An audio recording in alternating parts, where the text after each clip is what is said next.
We're going to continue on in our Genesis study. And we've come to a couple of difficult chapters here. It's the chapters of the generations with the words that are about this long. Begat. Yeah, and they have the names that are, they're measured in inches, how long the name is.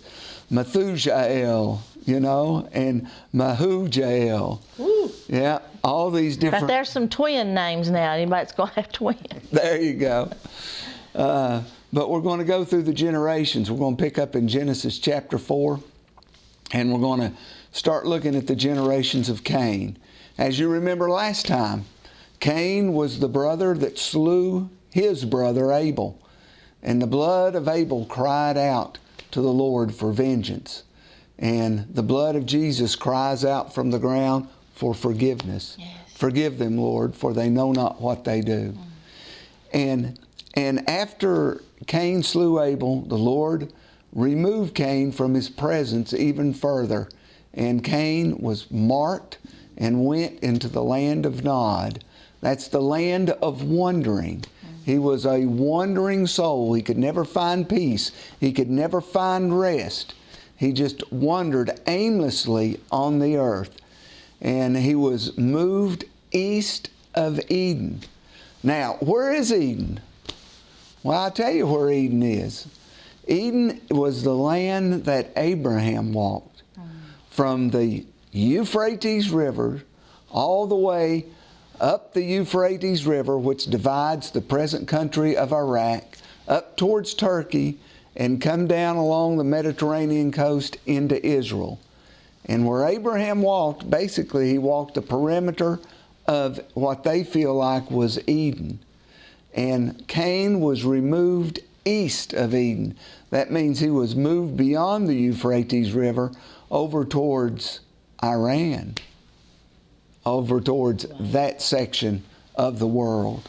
And between Cain and Ishmael. Yeah. We didn't stand a chance in that part of the world. But, Cain was a murderer. He killed his son. He plotted, had evil in his heart, and he killed his brother. And we'll see another of his generation that kills a man called Lamech. And let's see if we can pick up something here. And let me pull the Bible out and see where we need to start reading. All right, if you read in Genesis chapter 4 and start in verse 17, we'll stumble through some of these names here. And Cain knew his wife, and she conceived and gave birth to Enoch. Enoch was then building a city, and he named it after his own son Enoch. To Enoch was born Irad, and Irad was the father of Mahuel. There's no J in that language, is there? And Mahuel was the father of Methuselah? Yeah, that sounds good. And he was the father of Lamech. Lamech married two women, one named Adah and the other Zillah. Adah gave birth to Jabal. He was the father of those who lived in tents and raised livestock. His brother's name was Jabal. He was the father of all who play the harp and flute. Zillah also had a son, Tubal-Cain, who forged all kinds of tools out of bronze and iron. He was the sister to Naamah. Go on. No, I think that'll do it.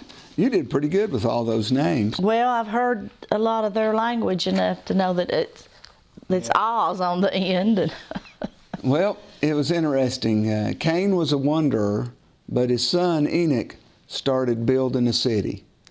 And this is the first city that I can find recorded in the Word of God. And it was like there was a new world order being created by the generations of Cain.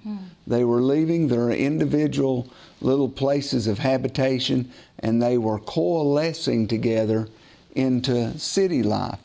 And in the city, some of his sons, as you go down through the generations, you come to a gentleman by the name of Lamech.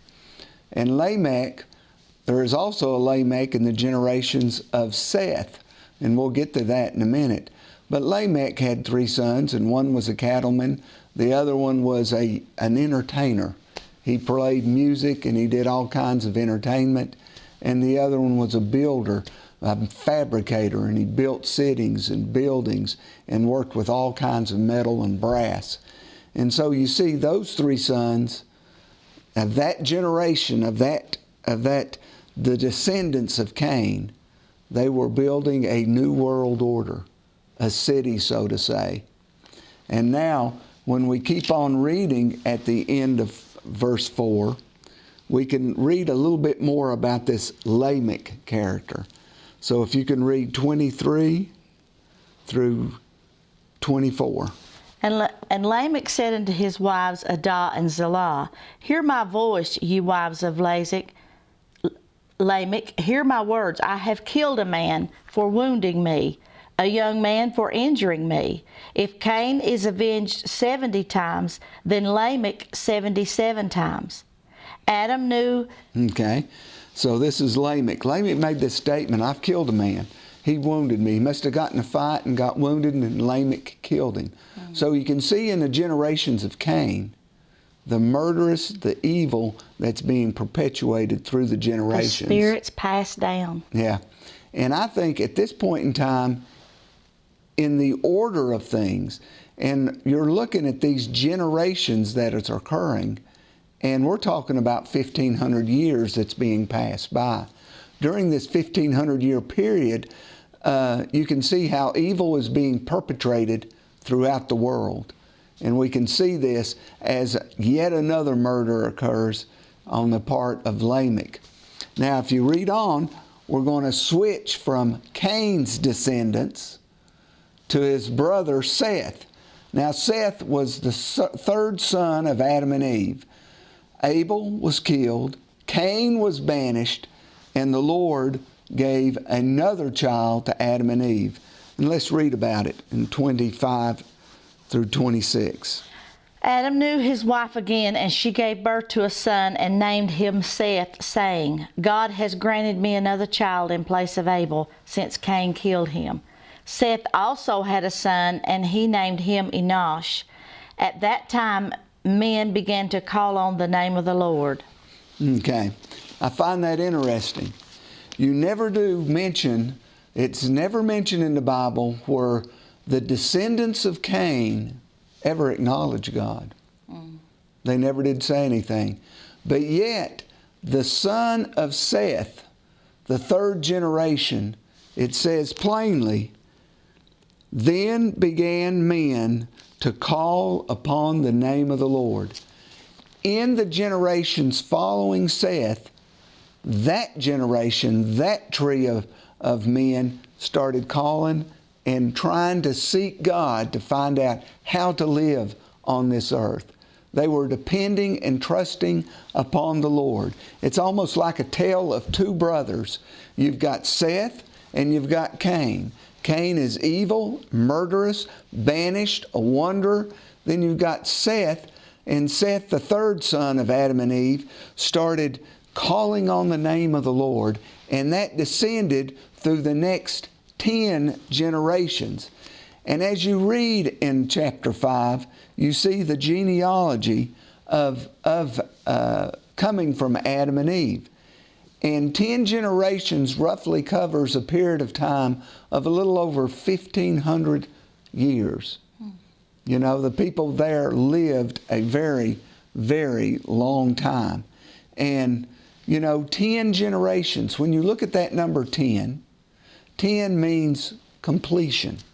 You know, you number 1 through 10, and it's completed, then you start again.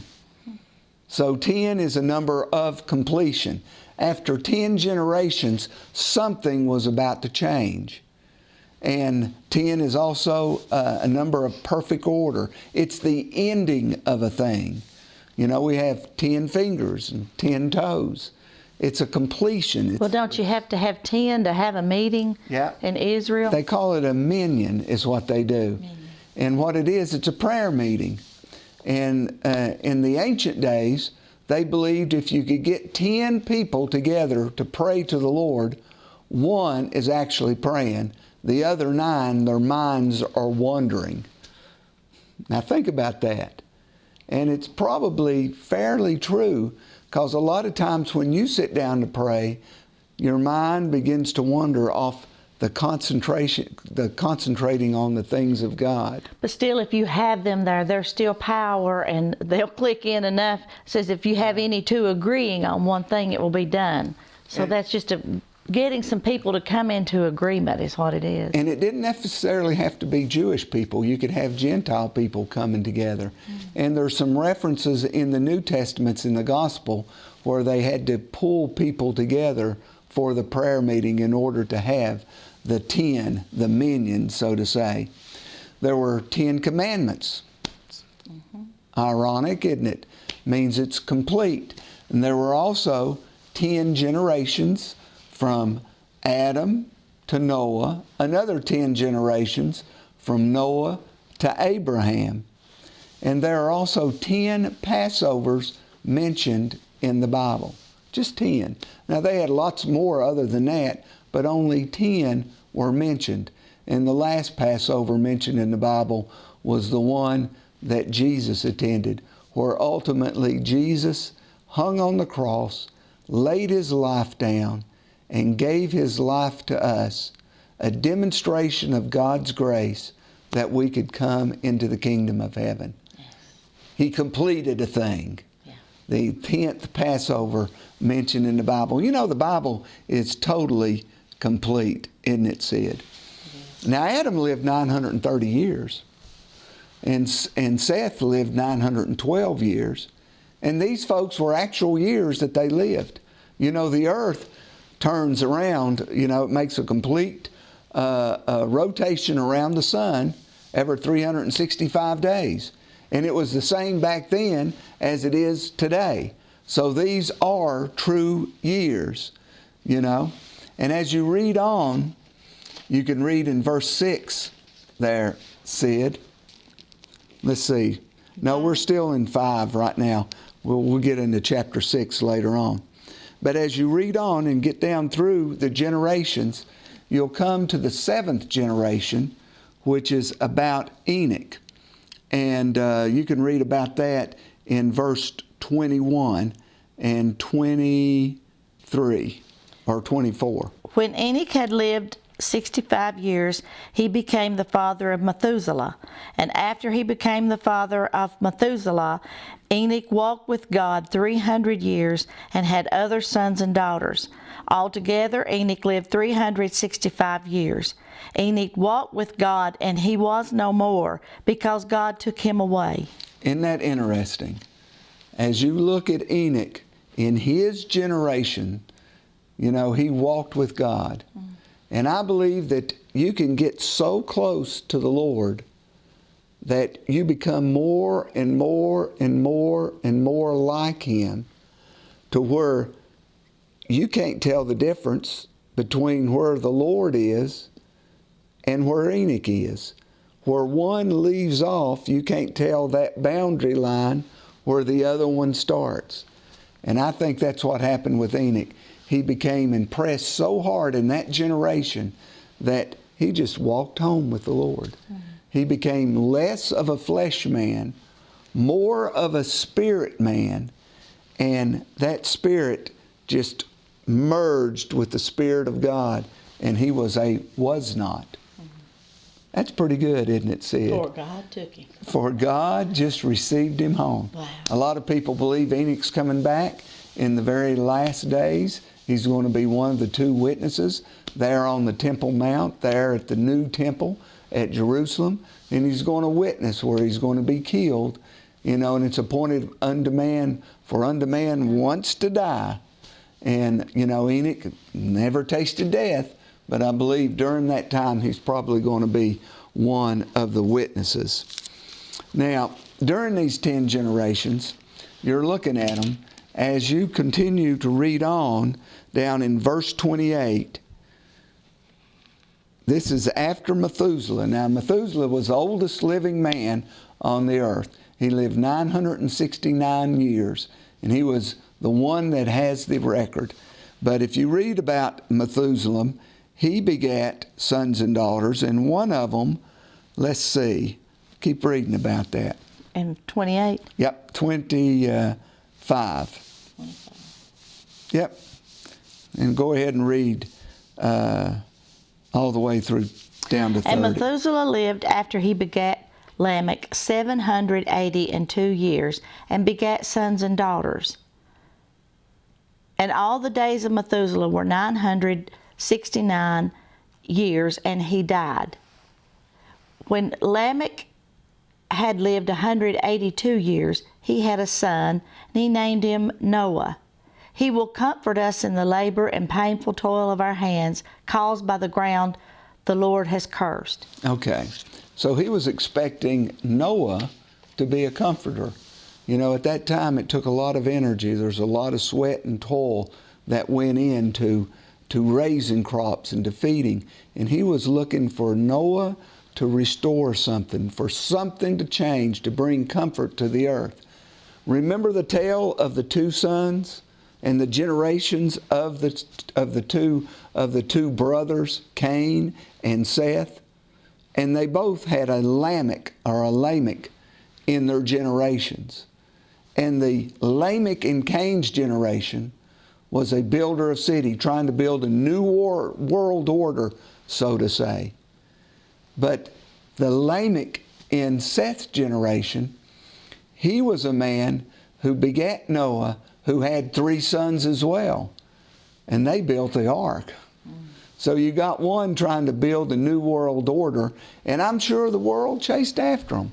It must have been a marvel at the time to look at what the hands of man had created. I'm sure. But at the same time man was creating this, his heart was growing more evil and more evil. And finally, in the days of Noah, 10 generations from Adam, man's heart was continually evil. That's all he thought about. And not only that, it says in chapter 6 that the sons of God looked upon the women of men, found that they were fair. And what that means, you know, they think that was fallen angels. Well, I don't believe that. Number one, angels are how do I say, they're gender neutral, so to say. They can't reproduce. Right. You know, there's no reason for an eternal being to reproduce. And so angels do not have children. They do not reproduce. So they could not reproduce with women. You see what I'm saying? Mm-hmm. So I don't believe that theory at all. I believe that the sons of God were the descendants of Seth, because they called on the name of the Lord and they became sons of God, just like we become sons of God when we call upon the name of the Lord through Jesus Christ. And when they called upon the name of the Lord and followed the ways of God, the sons of God, they started erring in their ways. They started looking at the descendants of Cain. The women found that they were pretty, and they started intermarrying, and they were adversely influenced by the evilness of that line of generation of people. And suddenly evilness and the evil just spread throughout all the earth, to when God looked at the heart of man, only Noah and his sons and their wives were without the evil. They found grace in the eyes of God. And so you're looking at the tale of these people. And to sum it up, you know, Cain's descendants produced 3 that were building cities. Seth's descendants of Noah ultimately was producing the ark, which saved the world, you know. The descendants of Cain were trying to make a new world order. And look at the world order that Noah and his descendants and the descendants of Seth made. Shem, Japheth, and Ham. Those descendants actually made a new world, you know. Yeah. And all this occurred in the matter of 10 generations. They went from paradise in perfect harmony with God, walking with God, till their hearts were continually evil forever. My question to you today is, what are you building on the earth? Which generation are you trying to build in? Trying to build up things of this world? Trying to make something of this world which is ultimately going to be destroyed? Or trying to create something that will last forever? Trying to work in the kingdom of heaven? Which generation do you belong to? Thank God, through Jesus Christ, we can come out from the descendants of Cain into the descendants of Seth, into Noah's generation, to receive the grace of God, to find grace that only God can give.